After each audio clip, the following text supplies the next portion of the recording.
एक और अहम खबर कोरोना पर। लखनऊ से आज की सबसे डरावनी तस्वीर टीवी 9 भारतवर्ष पर हम आपको दिखाने जा रहे हैं। लखनऊ के शमशान घाट में लकड़ियों की भारी किल्लत हो गई है। सीतापुर से अंतिम संस्कार के लिए मंगानी पड़ी है 8 ट्रक लकड़ियां।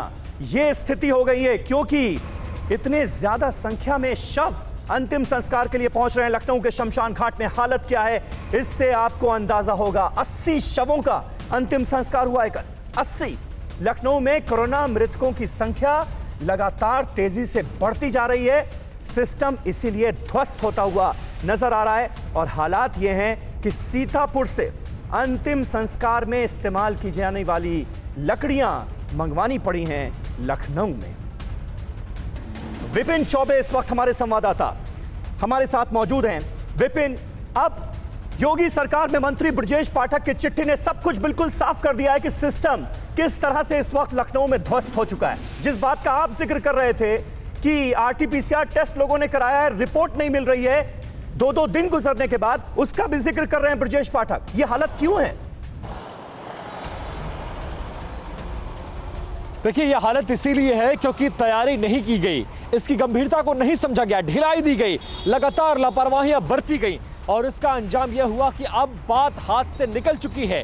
और जिस बात का जिक्र मैं कर रहा था सुबह, देखिए मैं बहुत संभल कर कह रहा था 56 घंटे, 65 घंटे, 76 घंटे, लेकिन ब्रजेश पाठक की चिट्ठी ने साफ कर दिया है कि 6 से 7 दिन। अगर सोचिए किसी के अंदर सिम्टम्स हैं, वो जांच कराता है और जांच कराने के बाद 7 दिन तक उसको रिपोर्ट नहीं आई, वो 7 दिन में कहां जाएगा, वो किन किन से मिलेगा, कैसे इसका विस्तार हो रहा है, इस बात को समझा जा सकता है। इसके अलावा स्वास्थ्य सेवाओं का हाल, जब मंत्री की सिफारिश पे किसी को बेड नहीं मिल रहा है, किसी को एम्बुलेंस नहीं मिल रहा है, सीएमओ ऑफिस फोन नहीं उठा रहा है, सीएमओ उस पर रिस्पॉन्ड नहीं कर रहे हैं। आम आदमी के दर्द को समझने की कोशिश करिए। और अभी मेरे कुछ मित्र हैं यहाँ पर जो डॉक्टर्स हैं अलग अलग सरकारी अस्पतालों में, उनमें एक बड़े कार्डियोलॉजिस्ट थे जिनके पिता की तबीयत खराब हुई और एक कार्डियोलॉजिस्ट जो सरकारी अस्पताल में खुद तैनात है, सीनियर कार्डियोलॉजिस्ट, वो अपने पिता का इलाज नहीं करा सका। एक अस्पताल से दूसरे अस्पताल, दूसरे अस्पताल से तीसरे अस्पताल भटकते भटकते उसके पिता की मौत हो गई।